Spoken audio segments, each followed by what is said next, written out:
Olá, telespectador do PNTV, da Potiguar Notícias TV e do programa Capital Cultural. Hoje estamos aqui com o advogado, diácono Francisco Teixeira.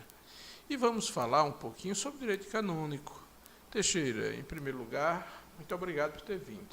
É fácil chegar até aqui, não é, Francisco? Eu que agradeço. É uma mão de obra, principalmente nesse horário. Certo.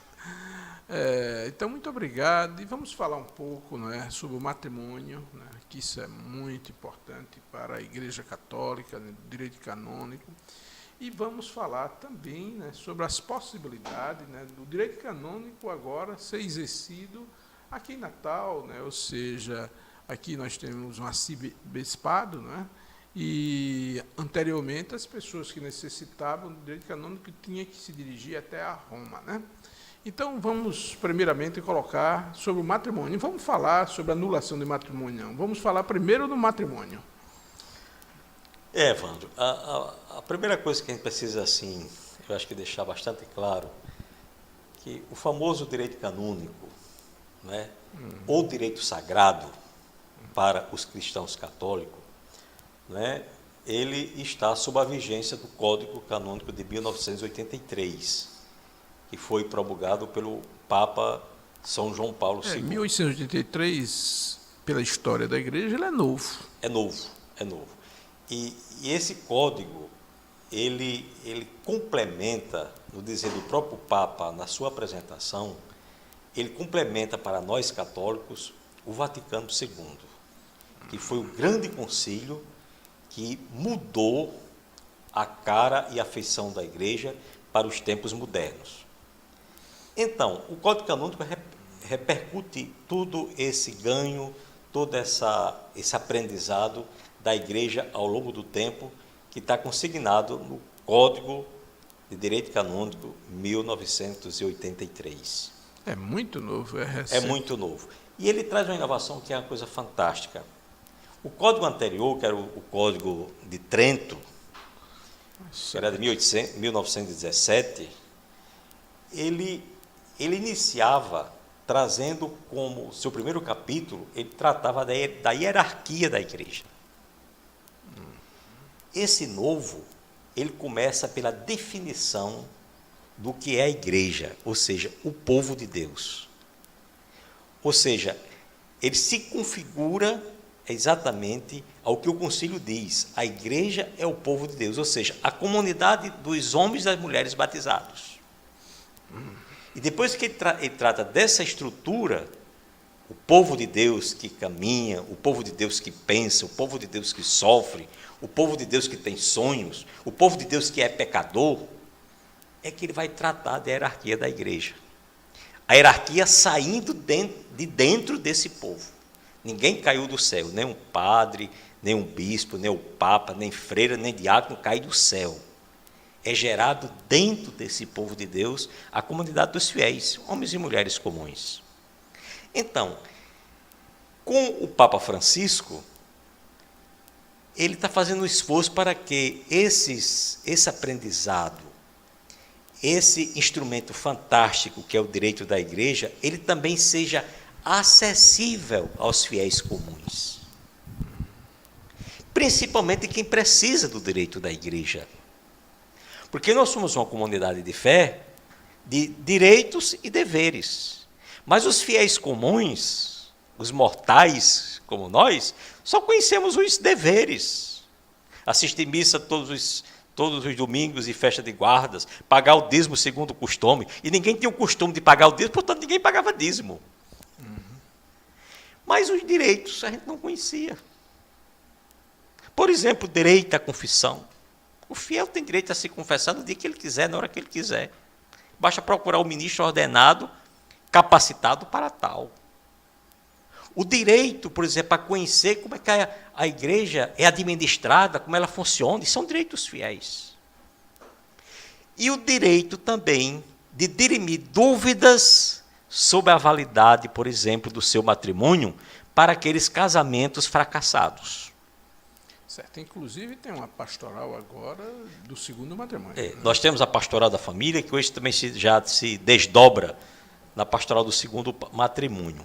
Porque esses nossos irmãos que fracassaram na sua experiência de vida 2, muitos deles carregam um sofrimento muito grande, né? Uma cruz muito pesada. Porque são pessoas que têm fé, que professam a fé.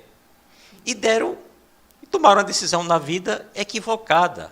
Muitas vezes não tinha a clareza suficiente para tomar uma decisão que comprometia a sua vida sob o ponto de vista do estado de vida, de ser casado. Se casam muito novos, né?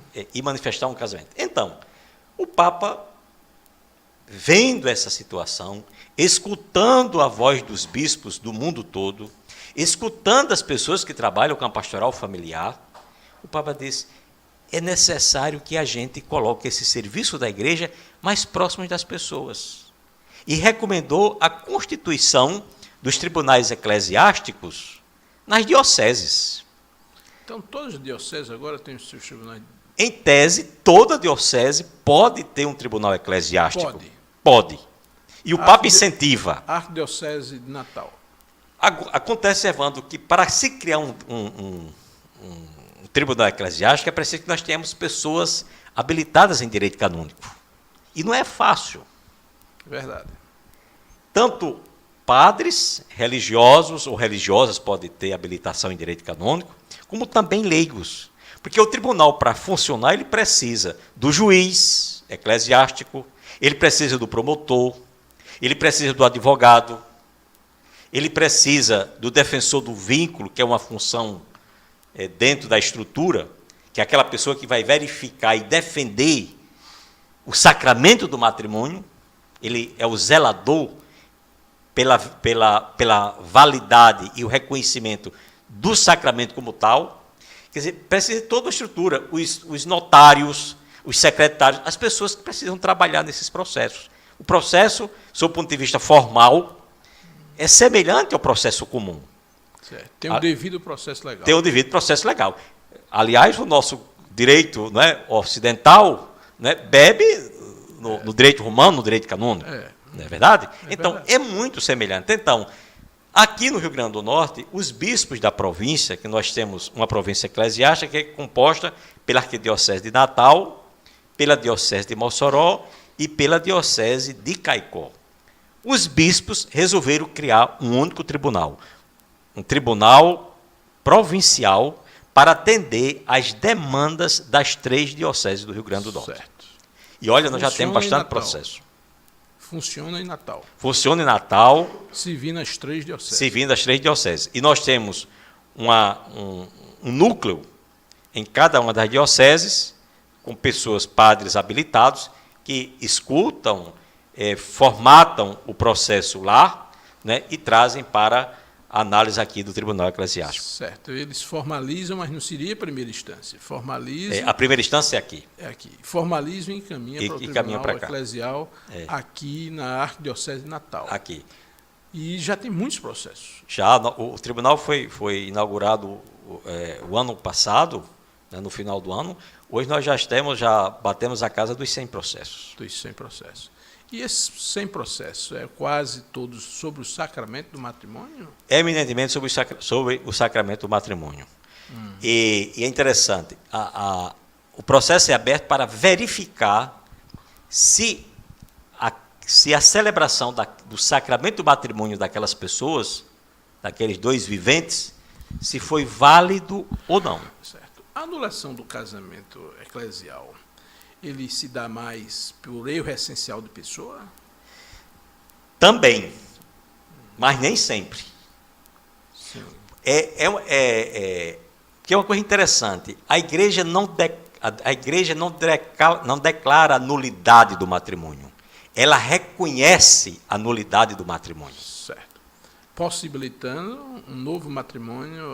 Exatamente. Se a igreja declara, reconhecendo que o matrimônio de A e B é nulo por causa de tal acontecimento, as pessoas estão livres para contrair um novo matrimônio. Em casos muito excepcionais, a pessoa é reconhecido o estado, a nulidade do matrimônio, e a pessoa fica com reservas para contrair um novo matrimônio, mas isso é muito raro. Né? Então, mas nós temos, por exemplo, questões, Evandro, é complexo a análise das razões que levou um casal a se separar, a não querer mais viver a vida a dois, sob o ponto de vista do sacramento. Porque a gente não está tratando de uma matéria civil, nós estamos tratando de uma matéria que sobrepõe a fé. Certo. Então, muita gente recebe o sacramento e não tem a maturidade da fé que a fé exige para aquela responsabilidade. E eu recebo o sacramento como recebo uma vacina. Uma assinatura cartorial. Uma assinatura cartorial. Casar sob o ponto de vista religioso, sob o ponto de vista de um sacramento, é bem diferente de um casamento civil. Sim. Pressupõe fé. Só deve procurar o sacramento do matrimônio aquelas pessoas que querem viver os valores da fé cristã católica, que é o nosso caso. Se você não está preparado para isso, meu irmão, minha irmã, não precisa casar. Certo. Espere amadurecer. Certo. Ou então procure o casamento civil. Então procure o casamento civil. Porque, por exemplo, porque isso é uma questão de consciência, que é muito grave. Um casamento fracassado e agora eu fico com a minha consciência pesada de que eu dei um passo em falso. O processo matrimonial está exatamente para verificar isso aí. Muito bem. Francisco Teixeira, diácono, advogado, né? Advogado canônico, né? Do direito canônico. Olha, a nossa entrevista, o nosso quadro de direito no programa Capital Cultural encerrou, mas você passa a palavra para você dirigir aos nossos telespectadores as últimas palavras. Evandro, com certeza as pessoas que vão se encontrar nessa situação, né, e querem se informar mais, procure seu pároco, procure seu padre na sua paróquia, que ele saberá encaminhar para dirimir dúvidas e, eventualmente, até, quem sabe, você levar seu caso para ser analisado. Né? Isso nós temos que ver sob o ponto de vista da fé. É um ato profundo de caridade que a igreja opera em favor de um irmão e do irmão que está carregando uma cruz pesadíssima, muitas vezes porque não tinha consciência de que a fé exigia tanta responsabilidade, tanto peso. Muito bem, Francisco Teixeira, então você, cristão católico, que tiver algum problema em relação à fé, aos sacramentos da fé, e queira uma orientação, procure inicialmente a sua igreja que você frequenta, a sua paróquia, que o padre saberá orientar, e, se for o caso, encaminhar até o tribunal eclesial que funciona na Arquidiocese de Natal para a província do Rio Grande do Norte. E funciona lá na Catedral Nova, né, que todo mundo já conhece. Na Deodoro, né? Ali. Na Deodoro, e será bem recebido, né, e tem gente lá para lhe atender. Muito bem, muito obrigado você, telespectador, e até mais um novo programa. Muito obrigado.